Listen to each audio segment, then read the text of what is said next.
रामचंद्राय नमः।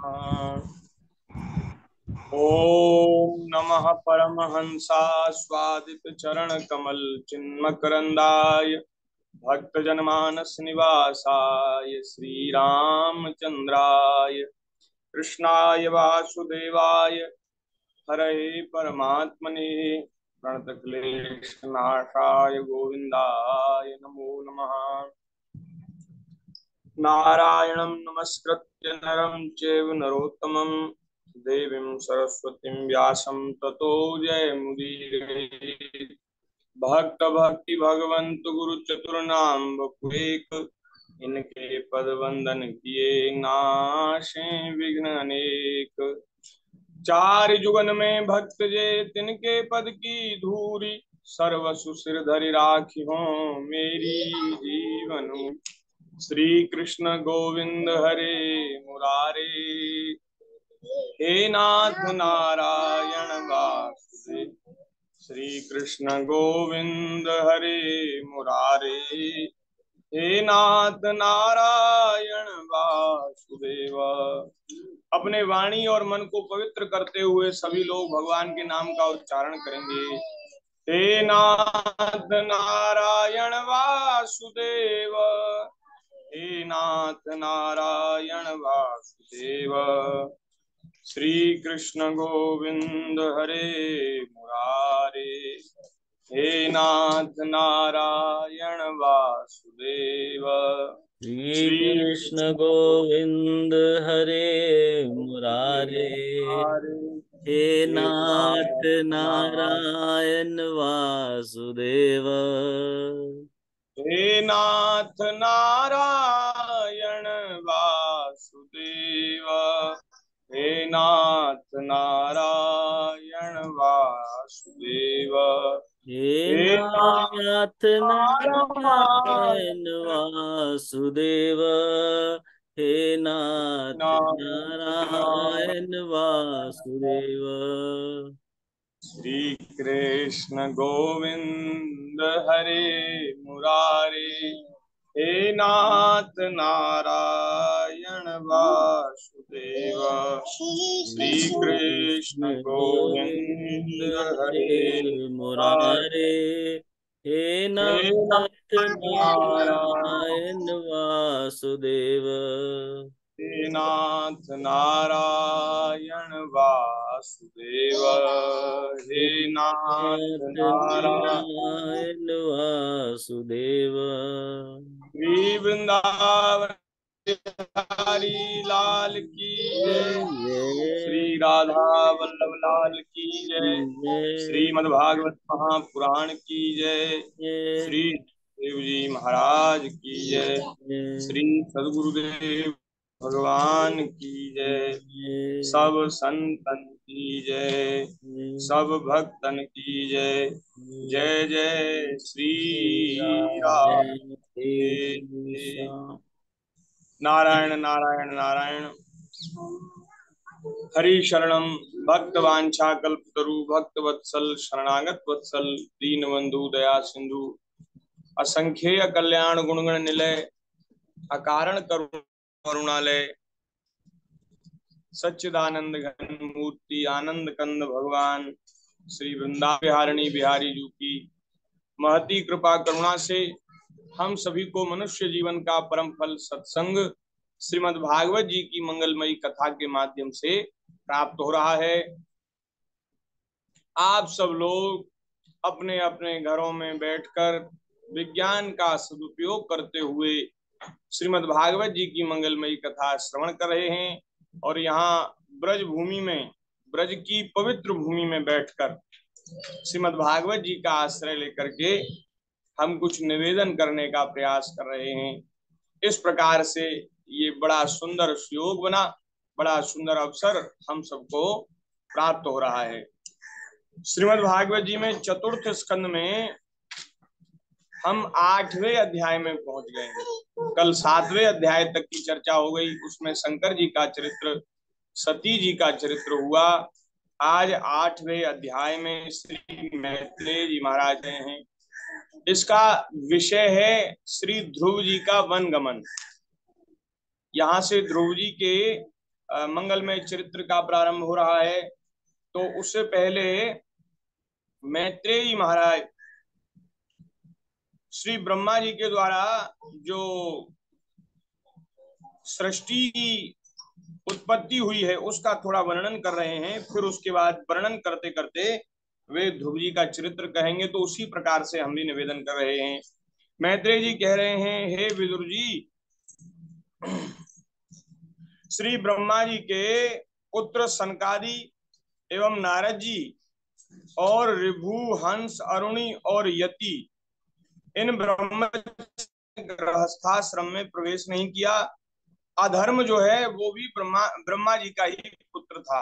अधर्म ब्रह्मा जी की पीठ से उत्पन्न हुआ और महाराज उसकी पत्नी है मृषा। अधर्म की पत्नी है झूठ। जहां महाराज झूठ होता है ना, वहां अधर्म का वंश बढ़ने लग जाता है। ये जो असत्य जो है, झूठ जो है, ये सारे दोषों की खान है। सारे दोष यहीं से प्रकट होते हैं। खाली अधर्म अधर्म रहेगा, उसका वंश नहीं बढ़ेगा। अधर्म की पत्नी है मृषा। मृषा कहते हैं झूठ। जहां झूठ होगा वहां महाराज अधर्म का वंश बढ़ने लग जाएगा। और फिर महाराज अधर्म का पुत्र होता है दंभ, और उसके माया नाम की कन्या होती। मृषा के गर्भ से दंभ नाम का पुत्र, माया नाम की कन्या, और उन दोनों को ले गया निवृत्ति, क्योंकि उसके कोई संतान नहीं थी। दंभ और माया से लोभ और निकृति का जन्म हुआ। निकृति माने सठता, लोभ और सठता। सठता माने मूर्खता, सठता को मूर्खता कह सकते हैं अथवा दुष्टता कह सकते हैं। सठ सठ सठ सुध नहीं सत्संगति पाए, गोस्वामी जी ने कहा। वहां सठ को दुष्ट कहते हैं, दुष्ट भी कहा जा सकता है। तो दंभ और माया से लोभ और सठता का जन्म हुआ, और फिर उनसे क्रोध और हिंसा, क्रोध और हिंसा प्रकट हुए। क्रोध और हिंसा इसको कहते हैं कलयुग, और कली को कलह भी कहते हैं। कली को कलह भी कहते हैं। इस युग का नाम है कलयुग। तो इसको एक प्रकार से कलह युग भी कहते हैं। आप देखिए ना, जहां देखो वहीं कलह मची हुई है। देश देश में कलह, राज्य राज्य में कलह, राजा में, मंत्री में कलह है। और फिर थोड़े नीचे आ जाइए, आपस में सब नेता कलह में जूझ रहे हैं। और फिर थोड़ा नीचे आ जाइए तो सारी जनता आपस में, पड़ोसी पड़ोसी कलह में है। पड़ोसी पड़ोसी नहीं, घर में भी कलह है। भाई भाई कलह में है, पति पत्नी कलह में है। सब महाराज कलह मची हुई है। आप देखिए कितने लोग, पति पत्नियों के कितने वो चल रहे हैं, विवाद चल रहे हैं, और न्यायालय में वो उनके मामले पेंडिंग है। न्यायालय में कितने पति पत्नी लड़ रहे हैं, कितने भाई भाई लड़ रहे हैं, कितने बेटा बाप लड़ रहे हैं। सब महाराज कलह मचा हुआ है। इस युग का नाम है कलह युग। सब में कलह है, प्रेम नहीं है, एक दूसरे के प्रति भाव नहीं है, एक दूसरे के प्रति लोगों का प्रेम नहीं है, कलह मची हुई है। तो कलह जो है क्रोध और हिंसा से प्रकट होती है। और कलह की ही बहन है दुरुक्ति। दुरुक्ति कहते हैं गाली को। कलह कैसे मचती है? गाली से। गाली गलौज होती है तो फिर लड़ाई हो जाती है। तो कलह की ही बहन है गाली। साधो शिरोमणि, से कली ने भय और मृत्यु को उत्पन्न किया। उन दोनों के संयोग से यातना और निरय, निरय को कहते हैं नरक, अंत में यातना और नरक का जोड़ा उत्पन्न हुआ। माने जो का आश्रय लेते हैं, झूठ बोलते हैं, सट्टा करते हैं और महाराज दंभ करते हैं, अंत में उनको नरक की प्राप्ति होती है। अधर्म के ही वंश में अंत में जन्म लिया नरक ने, उसको नरक में जाना पड़ता है। हे विदुर जी, मैंने आपको अधर्म सुनाया। यह इसका जो श्रवण करते हैं ना महाराज, 3 बार श्रवण करने से मनुष्य के मन की मलिनता दूर हो जाती है। इसको सुनने से अधर्म का त्याग कराकर पुण्य संपादन में हेतु बनता है, अतएव इसका श्रवण करना चाहिए। अब मैं ब्रह्मा जी के अंश से उत्पन्न पवित्र कीर्ति महाराज स्वयंभू मनु के पुत्रों के वंश का वर्णन करता हूँ। अब तक स्वयंभू मनु की कन्याओं के वंश का वर्णन हम सब लोग सुन रहे थे, अब उनके पुत्रों के वंश का वर्णन किया जा रहा है। नारायण भगवान के नाभि से उत्पन्न हुए ब्रह्मा जी और ब्रह्मा जी के शरीर से दाहिने अंग से श्री मनु जी और बाएं अंग से उनकी पत्नी शत्रुपा जी प्रकट हुई। और महाराज उनके दो पुत्र हुए प्रियोत्तानपाद। प्रियव्रतोत्तानपादो शत्रुपा पते सुतो वासुदेवस्य कलया रक्षायाम जगतः स्थितो। ये प्रियव्रत और उत्तानपाद इनके दो पुत्र हैं। यहाँ चौथे स्कंद में उत्तानपाद के चरित्र का वर्णन है। प्रियव्रत के वंश का वर्णन आगे 5वें स्कंद में किया जाएगा। अब यहाँ उत्तानपाद के वंश का वर्णन करते हुए मैत्रेय जी कह रहे हैं, उत्तानपाद की दो पत्नियां हैं, सुनीति और सुरुचि। उसमें राजा को सुरुचि अधिक प्रिय है। सुनीति जिनका पुत्र ध्रुव है, उन्हें राजा को वैसी प्रिय नहीं थी। पहले महाराज इनका विवाह हुआ सुनीति से। सुनीति जो है वो बड़ी रानी है, और सुनीति के बहुत दिनों तक कोई संतान नहीं हुई। तो फिर सुनीति की सलाह से महाराज उत्तानपाद ने दूसरा विवाह किया सुरुचि से। अब महाराज थोड़े दिनों बाद से एक पुत्र उत्पन्न हुआ, उत्तम।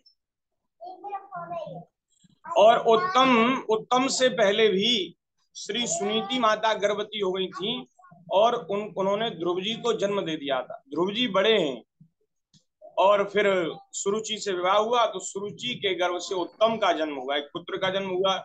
अब सुनीति के भी एक बेटा हो गया, सुरुचि के भी एक बेटा हो गया। लेकिन महाराज जो छोटी रानी है, जो नई है, और सुनीति जी तो बड़ी है, पुरानी है, अब महाराज वो नई रानी में राजा का विशेष प्रेम हो गया। वो सुंदरता में थोड़ी अच्छी होगी, इसलिए राजा का एकदम मन मुग्ध हो गया, और अब सुनीति माता से उसका प्रेम नहीं रहा। और सुरुचि ने राजा को अपने वश में कर रखा था, और वो महाराज से बार बार यही कहती थी कि आप या तो सुनीति से प्रेम करो या मुझसे प्रेम करो।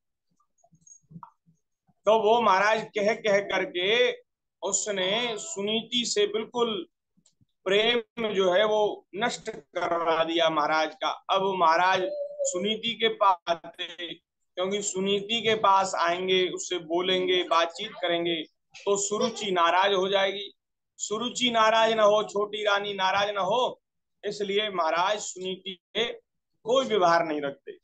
और ऐसा महाराज हमने सुना है कि उनको एक अलग महल, दूसरा महल बनवा दिया था, और वहां वे अपने पुत्र के साथ रहती थी। अब होते होते पुत्र जी थोड़े, ध्रुव जी बड़े हुए, 5 वर्ष के हो गए। एक दिन महाराज उत्तानपाद सुरुचि के पुत्र उत्तम को गोद में लेकर प्यार कर रहे थे, और सुरुचि भी वहां बैठी थी।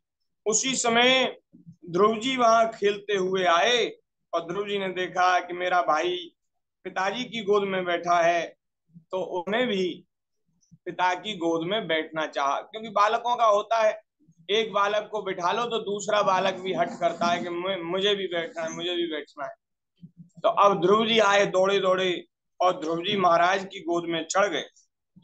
और महाराज जैसे ही ध्रुव जी गोदी में बैठे हैं, तुरंत सुरुचि जो है क्रोधित हो गई और आग बबूला हो गई, और हाथ पकड़ करके ध्रुव जी को गोदी से, राजा की गोदी से नीचे उतार, हाथ पकड़ के उतार दिया, नीचे खड़े हो गए।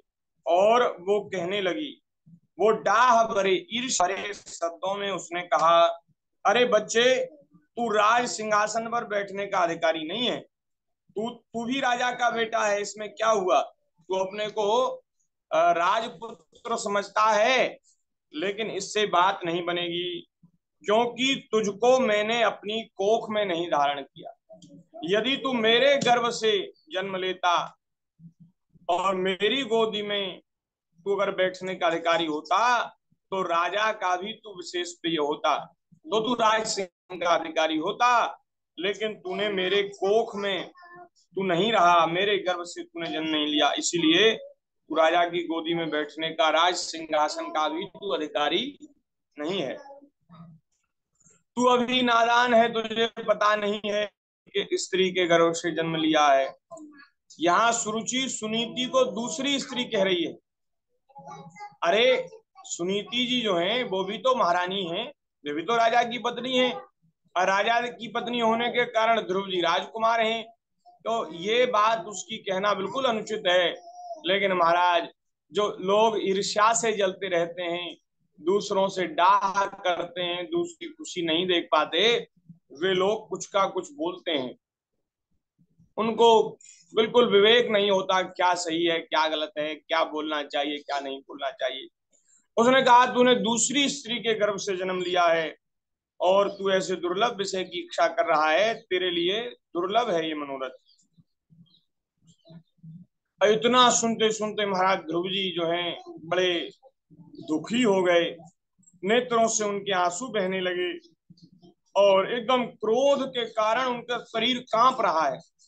और अंत में सुरुचि ने कहा कि यदि तुझे राजा की गोदी में बैठने की इच्छा है, राज सिंहासन की इच्छा है, तो जा तपस्या कर, और यदि तेरे ऊपर भगवान प्रसन्न हो जाएं तो उनसे यही मांगना कि मेरा दूसरा जन्म सुरुचि के गर्भ से हो। सुरुचि के गर्भ से मेरा, अगर तू मेरे गर्भ से तेरा जन्म होगा और तब तू महाराज, उसने कहा तब तू राज सिंहासन का अधिकारी होगा। अब बताओ कैसी मूर्खा है ये सुरुचि माता। भगवान की आराधना की, ठाकुर जी यदि प्रसन्न हो गए तो फिर उनसे क्या यही वरदान मांगा जाएगा कि सुरुचि के गर्भ में आकर रहूं? तुम्हारे गर्भ में क्या 5 स्टार होटल की सुविधा है?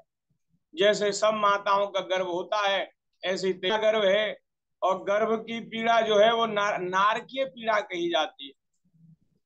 अरे भगवान जब किसी के ऊपर कृपा करते, दया करते, तो वे गर्भवास की पीड़ा से जीव को छुड़ा देते हैं। लेकिन इसको बिल्कुल विवेक नहीं। इसने कहा कि तू भगवान को प्रसन्न कर ले और उनसे यही मांगना कि मेरे गर्भ में आकर तू जन्म ले। बताओ ये भी कोई बात हुई? अब महाराज ध्रुव जी बड़े क्रोधित हुए और इतना सब वह कह रही थी, लेकिन उत्तानपाद ने, राजा ने कुछ भी नहीं कहा। वे सब देखते सुनते रहे, एक भी शब्द मुंह से नहीं बोले। ये होता है महाराज, ये होता है। एक दिन हम चर्चा कर रहे थे स्त्रियों के हाथ के खिलौने ऐसे होती, जिसमें इतनी अनीति हुई, वो कुछ का कुछ बक रही है, लेकिन महाराज उत्तानपाद एक शब्द नहीं बोले। महाराज ऐसा जो लोग, जो बड़े बड़े वीर योद्धा बड़े बड़े राजाओं को जीत लेते, योद्धाओं को जीत लेते युद्ध के मैदान में, वे महाराज अपनी पत्नी के आगे एकदम भीगी बिल्ली बन जाते। जो अपनी स्त्रियों के गुलाम होते हैं उनकी ऐसी गति होती है।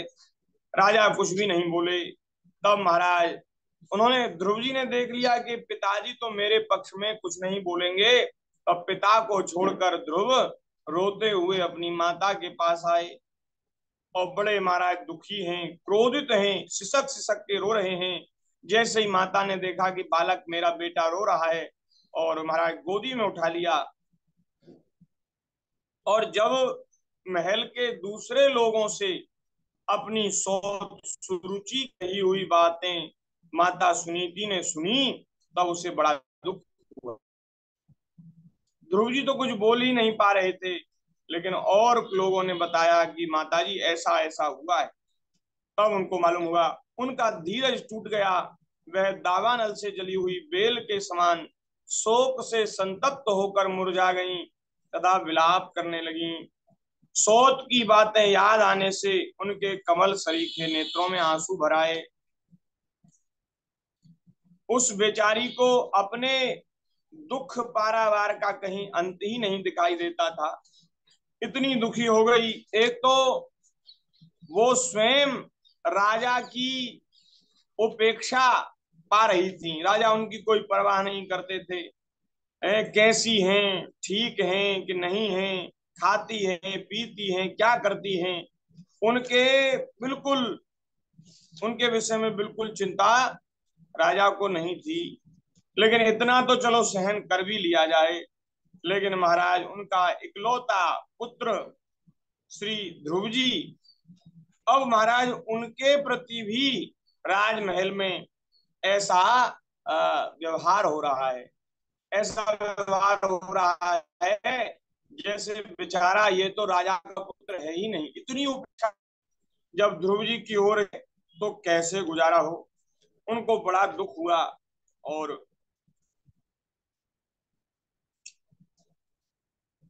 और महाराज उन्होंने ध्रुव जी से कहा, बेटा तू दूसरों के लिए किसी प्रकार के अमंगल की कामना मत कर।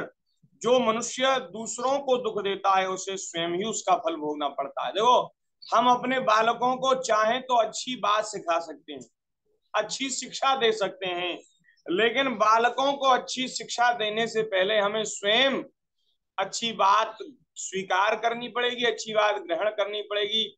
हमें स्वयं संस्कारवान होना पड़ेगा, तब हम अपने बालकों को संस्कार दे पाएंगे। लेकिन महाराज यहाँ तो ऐसी उल्टी बात है कि अब हम लोग भी संस्कारों से दूर पड़ गए। अब कहीं कहीं किसी किसी घर में बालक जब परमार्थ संबंधी कोई प्रश्न पूछते हैं ना, कोई भगवान से जुड़ा हुआ प्रश्न पूछते हैं, कोई ऐसी बात पूछते हैं सत्संग से संबंधित, तो माता पिता खुद ही नहीं जानते। तो माता पिता खुद नहीं जानते तो वो क्या उत्तर दें, क्या समाधान करें। इसलिए बेचारे बालक, उनकी जिज्ञासा वो बनी रह जाती है, उनकी जिज्ञासा का समाधान नहीं होता। इसलिए हम हाथ जोड़ करके निवेदन करें, हम सब लोगों को सत्संगी बनना चाहिए, हमें सत्संग करना चाहिए, और हम लोगों के स्वयं के सारे प्रश्न, सारे संशय, सारी शंकाएं दूर हो जाएं। फिर हम अपने बालकों के, अपने मित्रों के, अपने सगे संबंधियों के सब संदेहों को भी दूर कर सके, ऐसा हमको बनना चाहिए। अब महाराज यहाँ माता सुनीति ने कितनी सुंदर बात कही, बेटा तू दूसरों के बारे में बुरा मत सोच, अमंगल की कामना मत कर। क्योंकि जब हम लोग किसी दूसरे के बुरे का विचार करते हैं, बुरा चाहते हैं, किसी का मंगल चाहते हैं, तो इससे हमारा मन बहुत मलिन होता है, बहुत मलिन होता है। किसी दूसरे का बुरा सोचने से बड़ी हानि है। होगा तो वही जो भगवान चाहेंगे, जो जिसके प्रारब्ध में होगा वही होगा। लेकिन हम लोग दूसरे का बुरा चिंतन करके, अहित चिंतन करके अपने सिर पर पाप चढ़ा लेते हैं। हम देखो, सबसे पहले जो बुराई है वो हृदय में नेत्रों के माध्यम से, कानों के माध्यम से, मुख के माध्यम से आती है। पहले हमारा मन मलिन होता है। अब मन में मलिनता आती है, मन में बुराई आती है, तो वो वाणी में आती है, और फिर वाणी में आती है, फिर उसके बाद वो क्रिया में भी आ जाती है। इसलिए हम लोगों को अपने मन को पवित्र रखना है, मलिन नहीं करना। जिनका मन मलिन होता है उनके द्वारा क्रिया भी अपवित्र होती है, दूषित हो जाती है, और हम जो कर्म करते हैं उसका फल हमें भोगना पड़ता है। इसलिए हम लोगों को सदैव सबका भला चिंतन करना चाहिए, सबका भला हो, सब सुखी हो, सब आनंदित हो। हमें हमारे प्रति जो बुरा व्यवहार कर रहे हैं उनके प्रति भी हमें बुरे की भावना नहीं करनी चाहिए। हाँ, इतना तो सुनीति जी ने कहा कि बेटा जो मनुष्य दूसरों को दुख देता है उसे स्वयं ही उसका फल भोगना पड़ता है। इसलिए अगर तेरे साथ किसी ने ऐसी बात की है तो उसको उसका फल भोगना पड़ेगा। और यदि हम भी किसी का बुरा सोचें, बुरा करें, तो उसका फल हमें भोगना पड़ेगा। इसलिए सामने वाले ने कर दिया उसका कर्म है, लेकिन हम किसी का ना बुरा करें ना बुरा सोचें। अब आगे कह रही हैं सुरुचि ने जो कुछ कहा है बेटा ठीक ही कहा है, क्योंकि महाराज को मुझे पत्नी तो क्या दासी स्वीकार करने में भी लज्जा आती है। तूने, सच है, तूने मुझ मंदभागिनी के गर्भ से जन्म लिया है, मेरे दूध से तू पला है, इसलिए बेटा अपनी सौतेली माता की बात का बिल्कुल बुरा मत मान। उसने बात बिल्कुल ठीक कही, थोड़ी कठोर है लेकिन उसने बात ठीक कही है। तू राजपद का अधिकारी नहीं है, तू कैसे बैठेगा?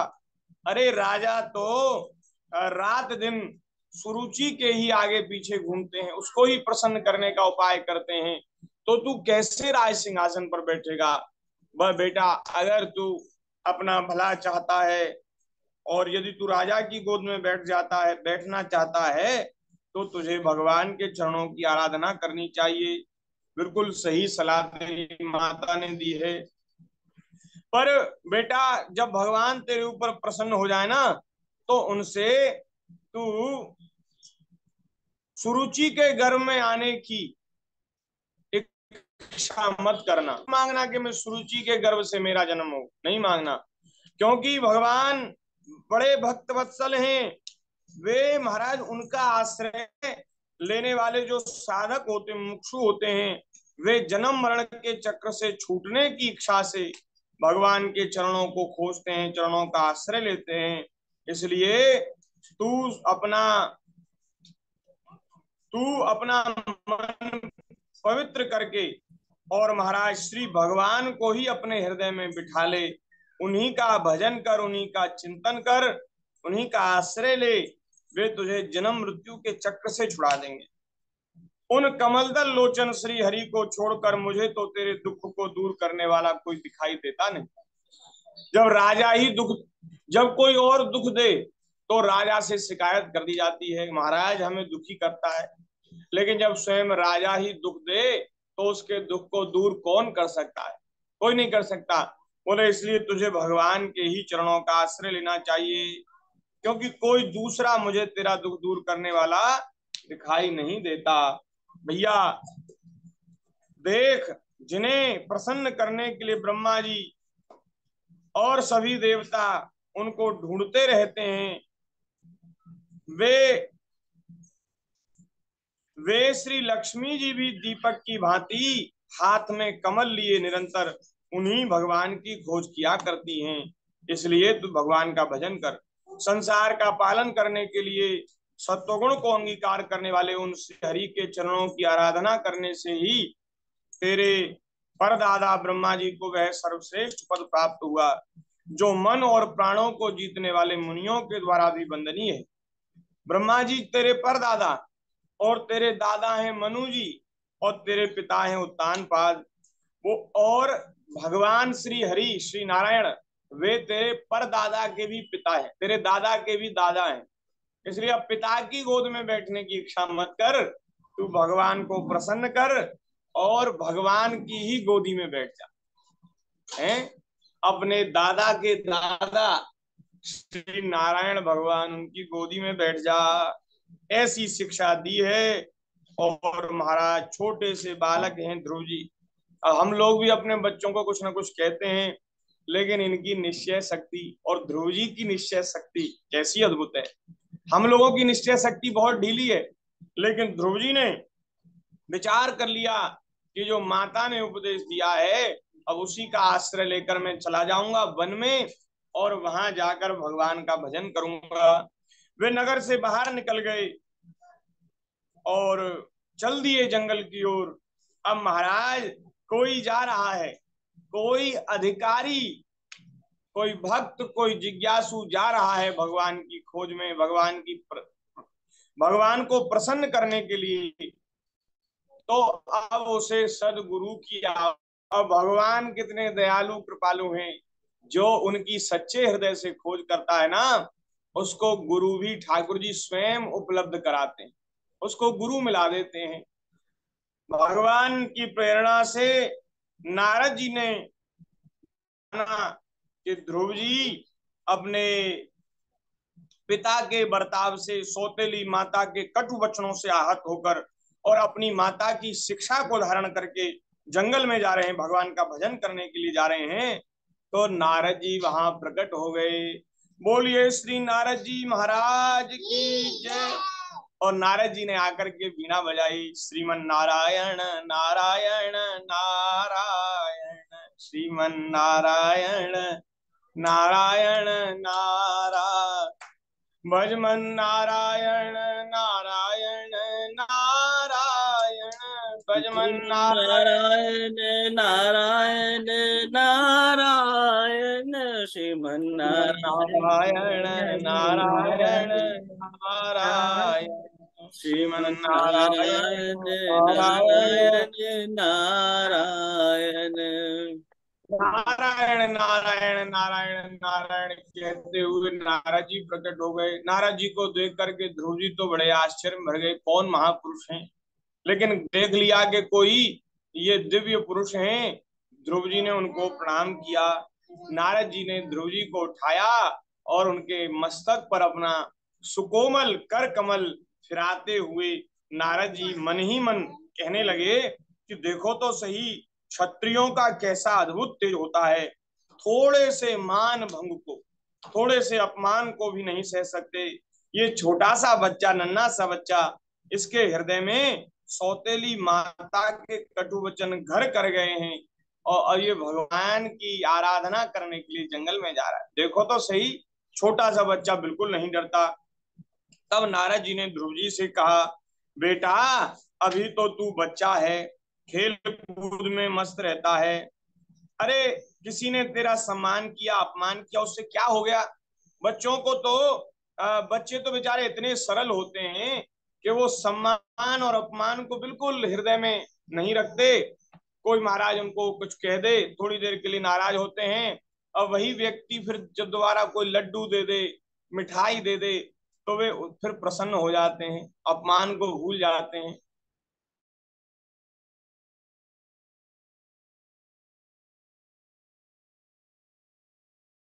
श्रीमन नारायण नारायण नारायण, भजमन नारायण नारायण नारायण नारायण नारायण, नारायण, श्रीमन हे नारायण लक्ष्मी नारायण नारायण नारायण नारायण, नारायण, श्रीमन श्रीमन नारायण नारायण नारायण नारायण नारायण, नारायण, भगवन नारायण नारायण नारायण नारायण, नारायण, श्रीमन श्री नारायण हे नारायण नारायण नारायण नारायण, बद्री नारायण, नारायण नारायण नारायण नारायण नारायण, विष्णु नारायण, नारायण नारायण नारायण नारायण, नारायण, भजमन नारायण नारायण नारायण नारायण नारायण, नारायण, भजमन हरि नारायण नारायण नारायण नारायण नारायण।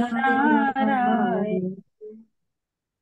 देखिए, छोटे से ध्रुव जी के पास नारद जी गुरु के रूप में आ गए हैं, और हम पापी लोगों ने पूरा जीवन निकाल दिया, गुरु हमारे सम्मुख नहीं आया।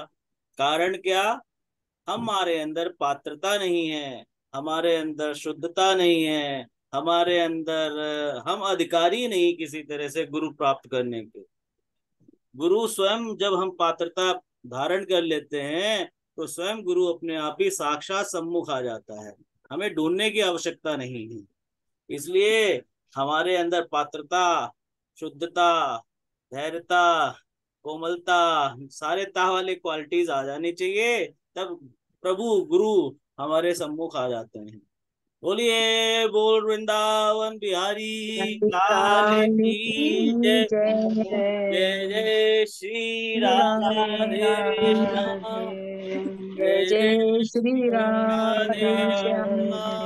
श्याम। बाद अमृत पिलाने का क्या फायदा, मैं काशी बनारस मथुरा गया, गंगा नहाते हुए ये ख्याल आ गए, मैं काशी बनारस मथुरा गया, गंगा नहाते हुए ये ख्याल आ गया, तन को धोया मगर मन को धोया नहीं, तेरा गंगा नहाने का क्या फायदा। तन को धोया मगर मन को धोया नहीं, तेरा गंगा नहाने का क्या फायदा। कभी प्यासे को पानी पिलाया नहीं, बाद अमृत पिलाने का क्या फायदा। मैंने जप तप किया दान लाखों दिया, दान करते हुए ये ख्याल आ गया। मैंने जब तप किया दान लाखों दिया, दान देते हुए ये ख्याल आ गए। कभी भूखे को भोजन कराए नहीं, दान लाखों का देने से क्या फायदा। कभी भूखे को भोजन कराए नहीं, दान लाखों का देने से क्या फायदा। अच्छा। कभी प्यासे को पानी पिलाया नहीं, बाद अमृत पिलाने का क्या फायदा। बोल बाके बिहारी लाल की जय। बहुत सुंदर, बहुत सुंदर, बहुत सुंदर। सारा सत्संग का निचोड़ तो आपने भजन में ही दे दिया। अच्छा। बहुत उत्तम। बहुत सभी के हृदय से प्रेम प्रभु को नमन। जय जय श्री राधे। हमारी जय बहन जय श्री राधे, जय जय श्री जय श्री राधे, राधे। जय श्री राधे।